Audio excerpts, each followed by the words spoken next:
आज हम एक ज्वलंत टॉपिक की बात कर रहे हैं और वह ज्वलंत टॉपिक है ग्लोबल वार्मिंग या इसे कहते हैं ग्रीन हाउस प्रभाव। ठीक है, बचपन से आप पढ़ते आ रहे हैं, लेकिन आज एक कन्फ्यूजन तुम्हें बहुत क्लियर कट मैं दूर करने की कोशिश करूंगा।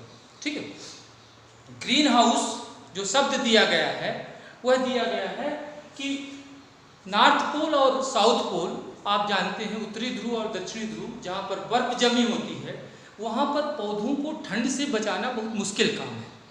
तो फिर पौधों को यदि आपको लगाना है गमले में, ठीक है, तो गमले में वो पौधा कैसे सरवाइव करे, कैसे उसको ठंड ना लगे, उस ठंड से बचाने के लिए हम एक पारदर्शी ग्लास का घर बना लेते हैं।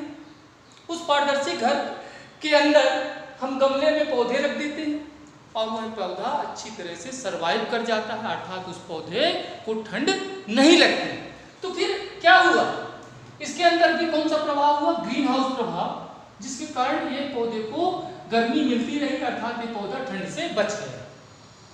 ठीक है, ऐसे आप दैनिक जीवन में देखें, यदि आपकी कार धूप में खड़ी है, आप पूरे ग्लास बंद कर दें और उसके अंदर चले जाएं तो बहुत अधिक गर्मी महसूस होने लगेगी आपको। आपने सुना है सोलर कुकर, सोलर कुकर भी किस सिद्धांत पर काम करता है, ग्रीन हाउस प्रभाव के कारण ही उसके अंदर बहुत अधिक मात्रा में ऊष्मा उत्पन्न होती है, जिसके कारण खाना जल्दी पक जाता है।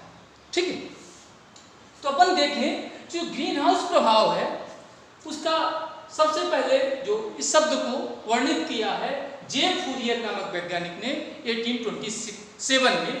इसके पश्चात आर्हीनियस नामक वैज्ञानिक ने इसकी संपूर्ण व्याख्या की।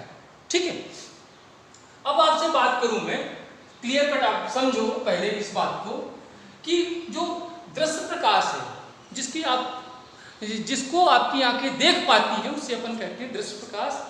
दृश्य प्रकाश को किसी प्रिज्म से आप गुजारते हैं तो 7 रंगों में विभक्त हो जाता है। वो 7 रंग होते हैं, आप पढ़ते हैं बैजानी हैप्पीना रंग।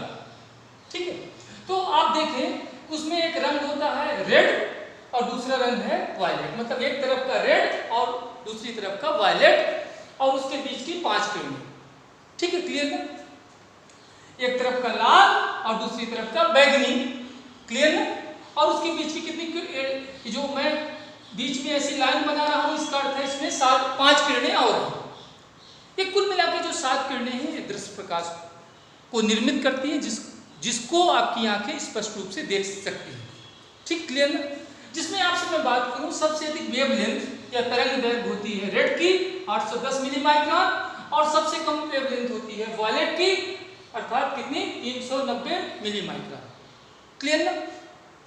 अब क्या दृश्य प्रकाश के अलावा भी कोई प्रकाश होता है? हाँ, जिसको आपकी आंखें नहीं देख पाती उसे कहते हैं अदृश्य प्रकाश, और अदृश्य प्रकाश के अंतर्गत इंफ्रारेड, IR जिसे शॉर्ट में कहते हैं और रक्त हिंदी में कहते हैं, और दूसरा है अल्ट्रावायलेट या पराबैंगनी।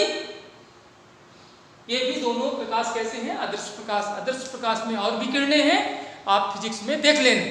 तो मैं आपसे बात करूं रेड से अधिक वेवलेंथ किसकी होगी, IR की। रेड से अधिक तरंग दैर्घ्य किसकी होगी, IR या और रक्त की, और वायलेट से कम वेवलेंथ होगी अल्ट्रावायलेट या पराबैंगनी।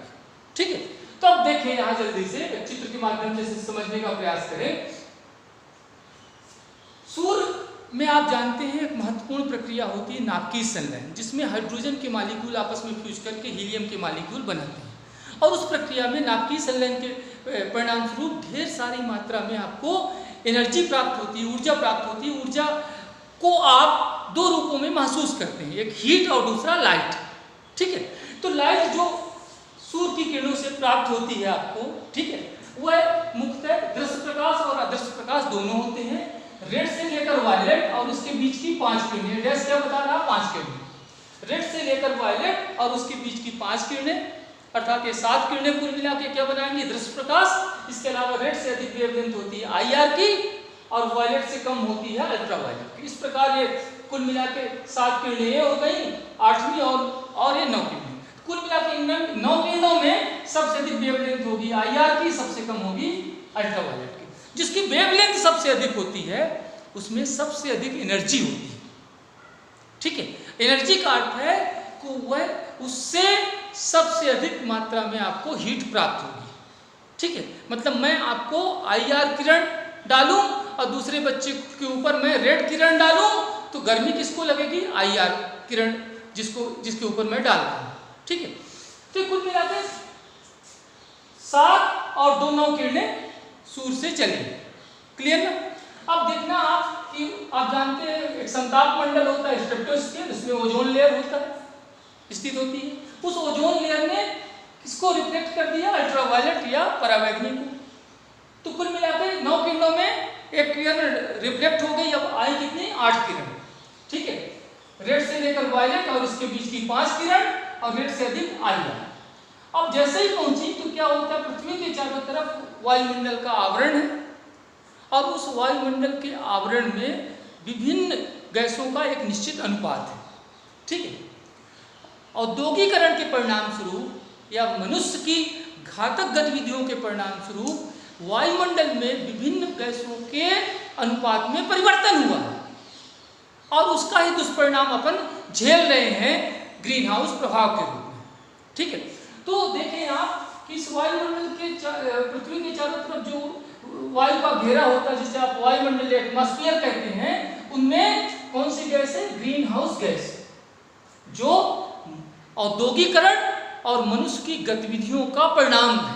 ठीक है, उन ग्रीन हाउस गैसों में मुख्यतः कार्बन डाइऑक्साइड, मीथेन, क्लोरोफ्लोरोकार्बन और डस्ट पार्टिकल। ठीक है, अब ये ग्रीन हाउस गैसों का आवरण है पृथ्वी के चारों तरफ, एयर है। तो फिर क्या होगा? ये ग्रीन हाउस गैस का क्या प्रॉपर्टी होती है कि IR किरणों को नहीं आने दिया। ग्रीन हाउस गैस ने IR किरणों को नहीं आने दिया। तो फिर कौन कौन सी किरणें पृथ्वी तक आई?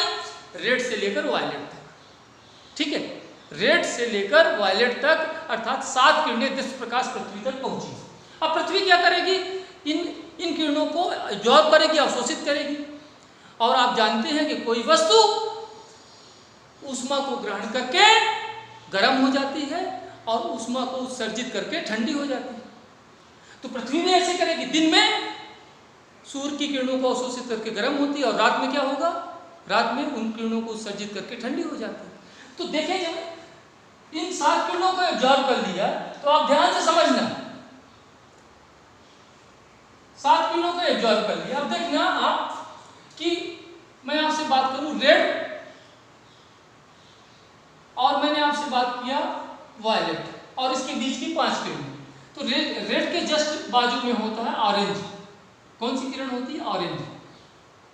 ठीक, क्लियर ना? समझना आप बात को अच्छे से। पृथ्वी इन 7 किरणों को एब्जॉर्ब करके गर्म हो गई। जब इन किरणों का उत्सर्जन होगा, कब उत्सर्जन होगा? रात के समय में। तो फिर क्या होगा? ध्यान से समझे कि रेड के बाजू में जो किरण है ऑरेंज, उससे कुछ एनर्जी लेकर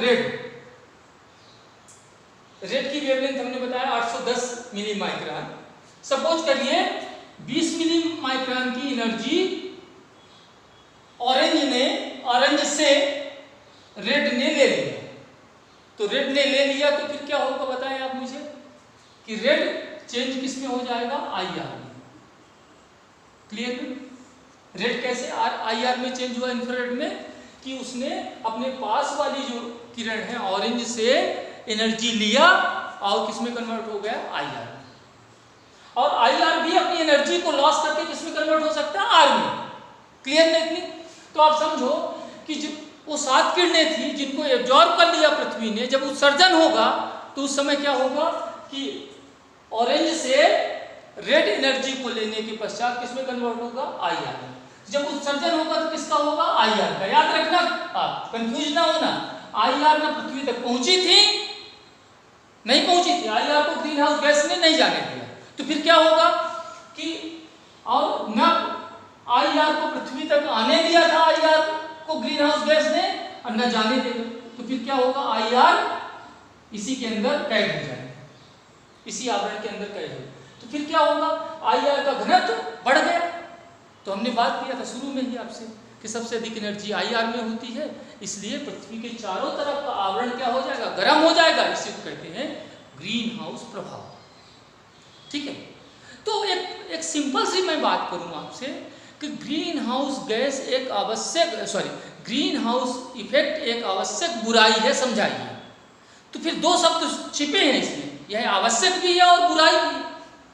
आवश्यक कैसे है? यदि ग्रीन हाउस प्रभाव ना होता तो 7 बजे जैसे ही सनलाइट खत्म होती तो आपको रजाई ओढ़ना पड़ता हर मौसम में, क्योंकि IR निकल जाती और पृथ्वी ठंडी हो जाती। तो आवश्यक भी। बुराई कैसे है बताओ आप मुझे कि ग्रीन हाउस गैस का भी मान लीजिए 2 आवरण है, मतलब आप कम मात्रा में है ग्रीन हाउस गैस। मनुष्य की जो मानवीय प्रवृत्ति है वो प्रकृति के साथ मित्रतापूर्वक है। अब मनुष्य की जो प्रवृत्ति है वह मित्रतापूर्वक ना होकर घातक होने लगी तो फिर क्या होगा? ग्रीन हाउस गैस का उत्सर्जन अधिक होने लगेगा, और जब ग्रीन हाउस गैस का उत्सर्जन अधिक होने लगेगा तो देखिए आप ग्रीन हाउस की मात्रा बढ़ गई। तो अभी देख रहे हैं आप ये तीसरा लेयर भी बन गया। जब तीसरा लेयर बन गया तो फिर क्या होगा बताओ मुझे कि जो IR का घनत्व है, IR किसके नजदीक आ जाएंगे? पृथ्वी के। तो IR का घनत्व जो है पृथ्वी की चारों तरफ बढ़ जाएगा। तो ये घातक भी है, आवश्यक भी है और बुराई भी है। तो क्लियर हो गई ना बात को आपको कि ग्रीन हाउस गैस के क्रमशः बढ़ने से पृथ्वी के तापमान में क्रमशः बढ़ोतरी को ग्रीन हाउस प्रभाव कहते हैं। इतनी बात क्लियर हुई ना? तो इसके अंदर भी क्या हुआ था? इसके अंदर भी वही हुआ था कि ये जो पृथ्वी सूर्य से जो किरणें आई थी IR उसको नहीं आने दिया। तो फिर क्या आई थी? रेड से लेकर वायलेट तक आई थी, और इसकी जो दीवार थी ग्लास की वो एब्जॉर्ब किया था इन किरणों को, और रिफ्लेक्ट के रूप में क्या बना था? जब एब्जॉर्ब करने के बाद जब रिफ्लेक्ट हुआ तो क्या बन गई थी? IR। R से लेकर वायलेट तक ही आई थी ग्लास के अंदर। तो ये भी जो ग्लास की जो दीवार है किसका काम कर रही है? ग्रीन हाउस गैस का काम कर रही है, जो IR को ना आने दिया था ना जाने देगा। तो IR इसके अंदर बन गई, इसलिए इसके घर के अंदर का तापमान बढ़ गया। इसको लिख के आपको दिखाना है। ग्लोबल वार्मिंग ये महत्वपूर्ण चैप्टर है इन्वायरमेंट का, यह आपकी यूनिट 5 में मिलेगा।